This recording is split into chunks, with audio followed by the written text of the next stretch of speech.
bawat pag-iisip. Sa salita't gawa ay ating iingatan, pamana ng lahing dapat ipagmalaki.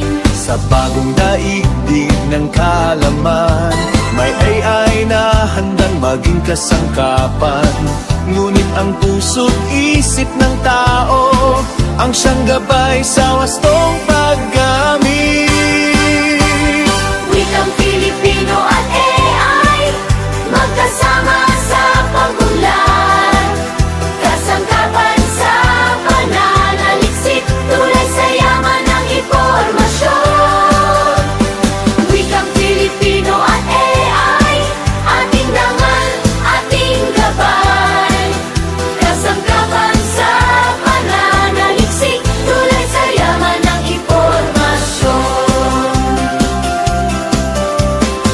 Sa paralan at pamayanan, wika'y buhay sa bawat isipan. Tulong at sipag ang ating baunin upang ang bayan ng higit na umunlad. Wika ang lakas ng ating pagkatao.